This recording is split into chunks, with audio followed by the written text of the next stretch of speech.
Ladies and gentlemen, welcome to the Rogers Kakasungura YouTube channel. If you're watching this video, kindly make sure you click the subscribe button and remember to turn on your notification bell because this is the only way you are able to support Kakasungura. I have heard Mother Karua say that the opposition is planning to constitute a parallel IEBC. As we all know, the current IEBC has been fully reconstituted, but as usual, the opposition believe that the elections is already reached or rigged. Why do they say so?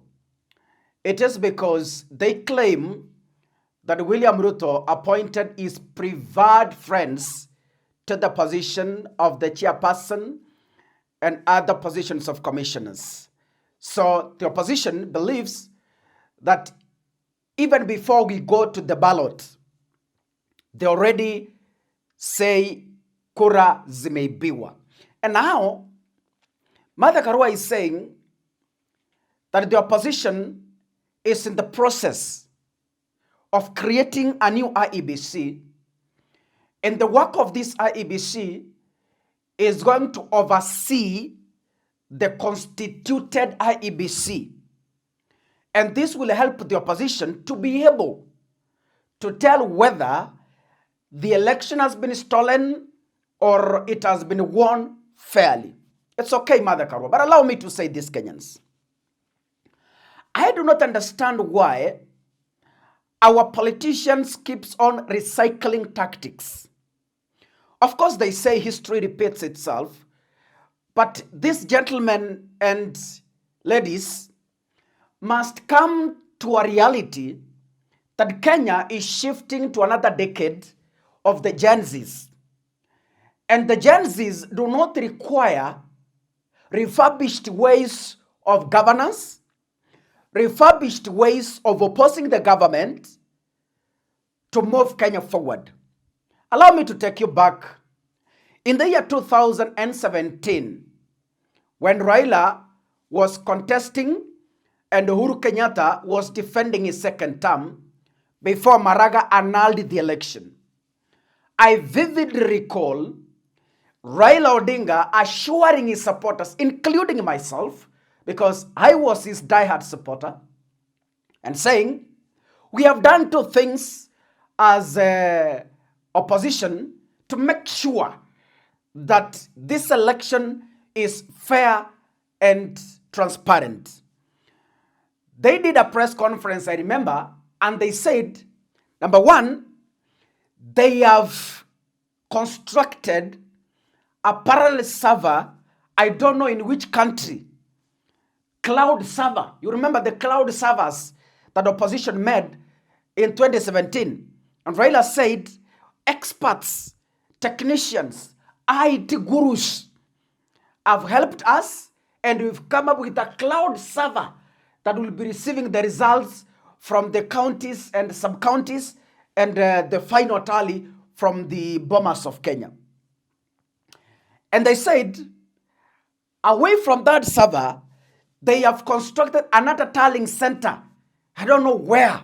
And that tallying center was to help the opposition to parallel, such English exists, to parallel tally. Yani, as the IEBC tallies its results, the tallying center from the opposition will also be tallying so that waangalie waone if the results will be matching.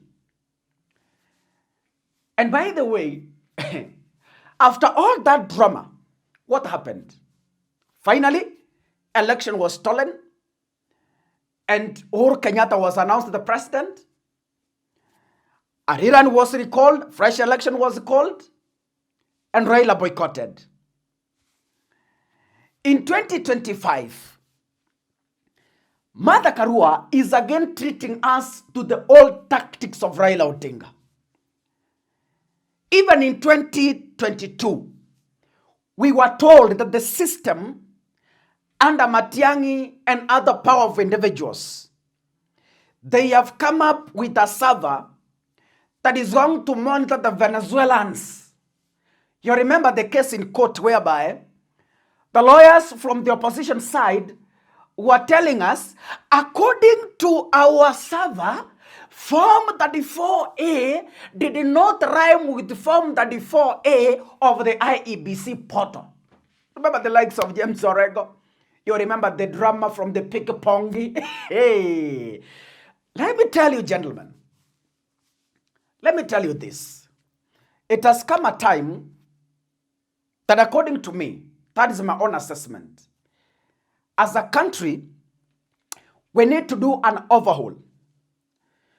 Martha Karua forming a separate IEBC is not new in this country. We all know these tactics. And these tactics, they hang on them for them to give them legitimate landing after an election.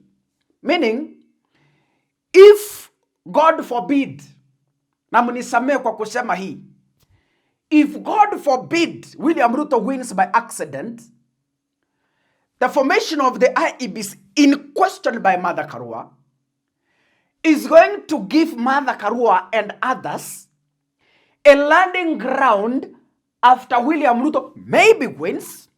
They will now come up and say, according to our IEBC data that we formed, the parallel IEBC, we won free, fair, and square. Now, we must fight to get our power back. You remember what Raila did in 2022? After William Ruto won, or after William Ruto stole an election, Raila came and said, we now want to occupy State House. Why? Because William Ruto was illegitimately elected. I am the legitimate president. We want to go and occupy State House. We take our power back. We reclaim our victory. And all people, ODM was, as me, including myself, we were charged. Baba katujaza pumzi. Took.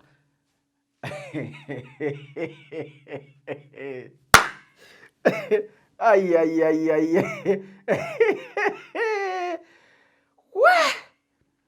Now, after that drama, we were treated into a handshake called the broad-based government. Kumbe, these things are done. It is tactics. Ni njia ya kutafuta namna. After an election, how can we be relevant? What do we do? Let's come up with IEBC so that if our opponents win, we say tuliibiwa, we say tulinyanganywa, sasa tuende kwa Kenya, tuanze maandamano so that tusukume yu kijana atupatie nusu mkate. So I'm telling you, Martha Karua, you don't need a parallel IEBC to monitor an election. You don't need it. What you need to do, mama, anzisha campaign, tell the Janzis to register in large numbers. Mambo ya kutuambia umeunda IEBC, sijui ya kuchunga kura, hiyo imeundwa hapa nyuma na hakuna kitu ilifanya. Iliundwa, kila kitu iliundwa na tuliambiwa na tukapewa paka mavideo, mahali masava zimewekwa. Lakini all that eventually became null and void, and it was never used anywhere to reclaim the victory that you keep saying. Kenyans, tujue kwamba sisi ni ndugu na dada. Let us not allow politicians to separate us along political lines. If you are a Kisi, see always your brother, see always your sister. If you are a Kalenjin, see a Kisi, see a Luya, see a Kikuyu. Waone kama ndugu wako, ndugu wenzako. Tusipigane kwa sababu mwanasiasa anataka kututumia ili kupewa vio mahali fulani. If you're watching this, kindly make sure you click the subscribe button. And of course, remember to turn on the notification bell. God bless you. See you in the next episode. Asanteni sana.